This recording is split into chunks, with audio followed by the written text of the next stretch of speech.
Assalamualaikum warahmatullahi wabarakatuh. Welcome back to SKZ Education. Di sini saya ingin berbagi terkait dengan info terbaru dari Ibu Dirjen GTK ya. Ini adalah ketentuan terbaru terkait dengan pengangkatan KSPS dan PG guru tertentu di tahun 2024 ini. Nah, ada beberapa info yang saya kira sangat-sangatlah menarik. Yang pertama terkait dengan KSPS, yaitu pengangkatan kepala sekolah dan pengawas sekolah. Nah, yang sering jadi pertanyaan itu kan terkait dengan P3K, apakah bisa menjadi seorang kepala sekolah dan bagaimana sistem KSPS untuk saat ini. Nah, yang kedua terkait dengan PPG di tahun 2024 nih, ada info bahwa nanti ke depannya guru itu diperbolehkan untuk mendapat 2 sertifikasi. Nanti kita akan bahas info yang lebih autentiknya. Dan selain itu juga bagaimana sistem PPG di tahun 2024, baik itu yang belum masuk Dapodik ataupun yang sudah masuk Dapodik, dan apa saja persyaratannya. Itu yang akan kita bahas di video kali ini. Oke, mari kita bahas terkait dengan topik yang pertama, yaitu KSPS ya, pengangkatan kepala sekolah dan pengawas sekolah.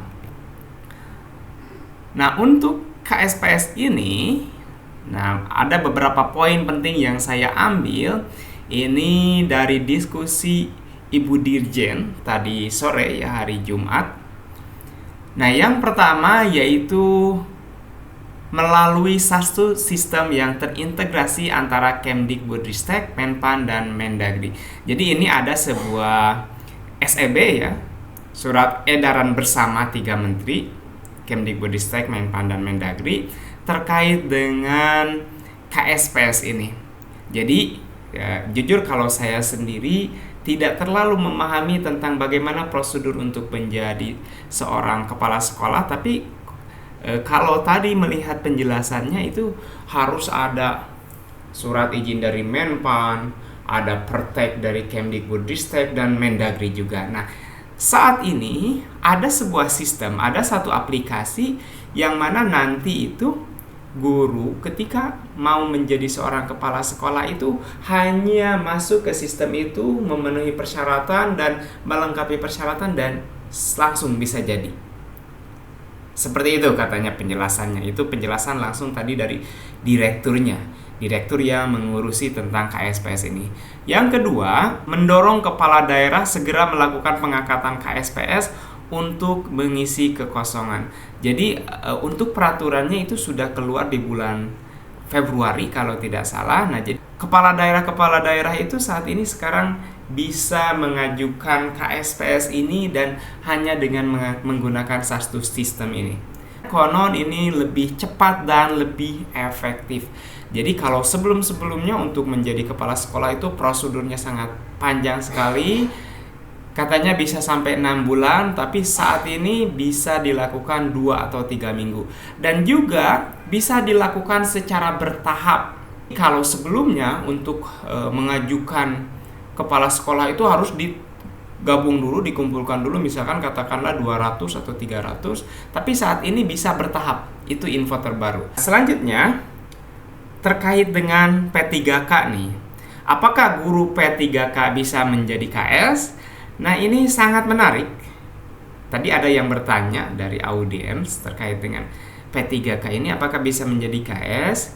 Nah, itu bisa sekali untuk menjadi P3K, dan guru tersebut bisa menjadi KS di tempat dia ditempatkan saat ini. Tapi ada persyaratan-persyaratan tertentu. Nah, sebetulnya ya saya lupa juga kalau untuk menjadi KS itu atau menjadi PS ya, pengawas sekolah, itu persyaratannya harus mengikuti CGP ya, atau guru penggerak, dan juga ada bisa menggunakan sertifikat CKS katanya.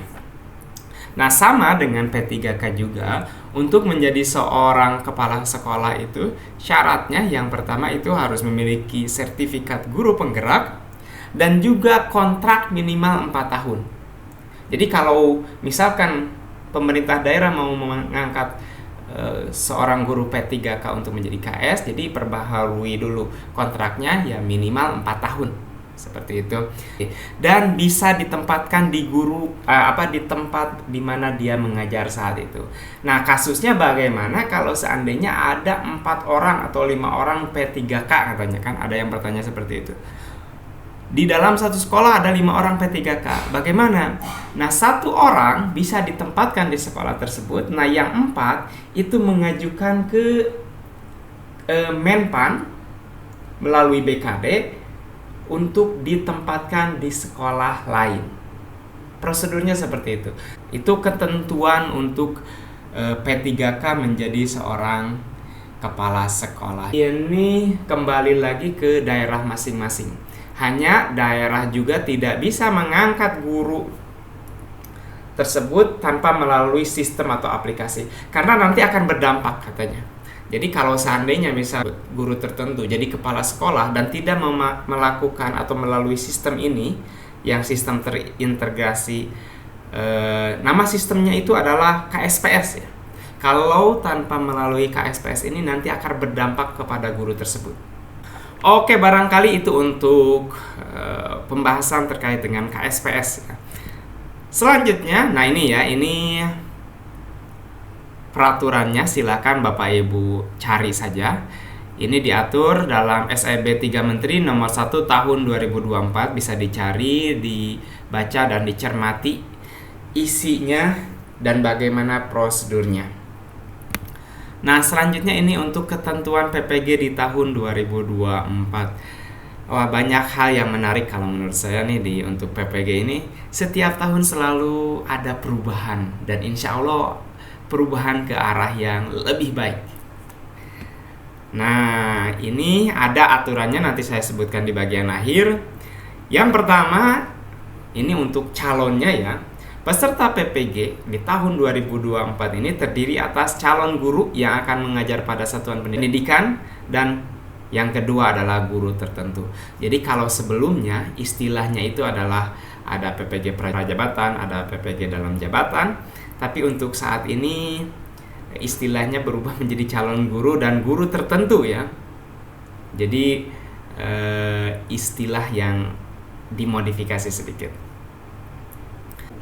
Yang dimaksud dengan guru tertentu, yaitu tadi yang poin 2 itu, yang dimaksud dengan guru tertentu itu adalah yang pertama guru penggerak, yang kedua guru yang telah menyelesaikan PLPG ya, pendidikan dan latihan profesi guru, yang ketiga guru yang terdaftar dalam data Dapodik ya, dan statusnya aktif mengajar hingga tahun 2024 yang belum memiliki sertifikat pendidikan. Jadi yang belum serdik nih, ini termasuk kategori guru tertentu. Nah, ini poin D dan poin E ini yang tadi dibahas oleh Bu Nunuk juga ya. Ini termasuk kategori guru tertentu, itu adalah guru yang berasal dari jabatan lain, jabatan fungsional lain, yang belum memiliki sertifikat pendidik. Jadi kalau guru yang mutasi, katakanlah barangkali dari kesehatan atau dari kecamatan, misalkan mau menjadi profesi guru, itu bisa saja, tapi nanti itu terbuka juga untuk dapat sertifikat pendidik juga. Jadi ini ada kesempatan nih ya, tidak hanya yang profesi sebagai guru, tapi ketika ada peralihan dari jabatan fungsional lain berpindah ke guru, itu bisa juga mendapat sertifikat pendidik. Nah, ini yang paling terakhir nih, yang poin E ini sangat menarik sekali. Guru yang telah memiliki sertifikat pendidik namun ingin menambah sertifikat pendidik yang berbeda. Jadi guru-guru tertentu yang sudah memiliki serdik pun sekarang itu akan diperbolehkan untuk mengikuti pendidikan lagi. Misalkan saya guru bahasa Inggris dan saya juga ingin tertarik mengajar katakanlah IPA misalkan, maka saya diperbolehkan untuk mendapat Serdik IPA, mengikuti pelatihan di mata pelajaran IPA. Hanya untuk poin D dan E ini tidak akan diaplikasikan sekarang ini, karena sekarang ini lebih fokus ke sertifikat yang pertama dulu, karena masih banyak guru yang belum mendapatkan sertifikat. Jadi kementerian itu akan fokus ke poin guru tertentu yang A, B, C ini, dan kedepannya ini akan diberlakukan untuk D dan E ini. Jadi guru itu akan diperbolehkan memiliki 2 sertifikat atau 3 serdik gitu. Itu luar biasa sekali ini. Jadi kita kalau misalkan merasa tidak atau salah pilih jurusan, nanti boleh berpindah dan bisa cair juga. Bisa cair juga serdiknya. Seperti itu. Oke, selanjutnya ini PPG calon guru ya atau prajab itu persyaratannya WNI, sehat jasmani, memiliki kualifikasi akademik sarjana ya S1. Nah, ini nih di poin D lumayan berat juga, harus minimal IPK-nya 3. Nah, kalau yang calon guru ini tidak terdaftar di Dapodik ya, yang belum masuk Dapodik, belum memiliki serdik dan bebas nafza, ini syarat-syaratnya. Cuman di sini ada yang lumayan berat, jadi berarti yang calon-calon guru yang masih baru fresh graduate itu minimalnya harus punya IPK ini 3 ya. Ini persyaratan untuk calon guru. Dan untuk guru tertentu ini persyaratannya ya, WNI, sehat jasmani, sarjana juga, mengajar pada satuan pendidikan ya, belum mencapai batas usia pensiun, dan bebas nafza juga sama. Jadi kalau ini umum ya, tidak ada yang, saya lihat tidak ada yang berat ya. Nah, selanjutnya penerimaan calon peserta PPG sebagaimana dimaksud dalam pasal 5 yang tadi itu dilakukan dengan seleksi yang terdiri dari seleksi administratif, tes tulis, dan wawancara. Nah, ini dengarkan penjelasannya sampai selesai nih biar tidak salah tangkap nantinya. Nah, ini tes tertulis dan wawancara sebagaimana dimaksud dalam pasal 6 ini yang tadi disebutkan ini, huruf B dan C, dikecualikan bagi guru tertentu. Jadi untuk guru tertentu itu tidak diberikan tes tertulis dan wawancara. Hanya tes seleksi administratif saja.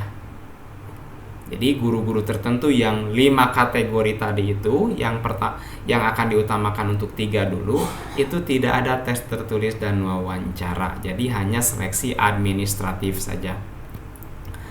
Nah, ini untuk yang calon guru atau PPG prajab, sistem pembelajarannya ya hampir sama dengan sebelum-sebelumnya, yaitu 2 semester terdiri dari 36 SKS. Bisa dilakukan dengan luring, daring, atau bauran, campuran ya. Hampir sama. Nah, untuk guru tertentu, pembelajaran PPG bagi peserta PPG yang berasal dari guru penggerak dan guru yang PLPG nih ya, guru penggerak dan PLPG yang poin pertama tadi dan kedua itu diberikan setara dengan 36 SKS atau masa tempuh 2 semester ya. Jadi ini diberikan, ingat, diberikan. Jadi diberikan secara cuma-cuma dan tidak menempuh pembelajaran.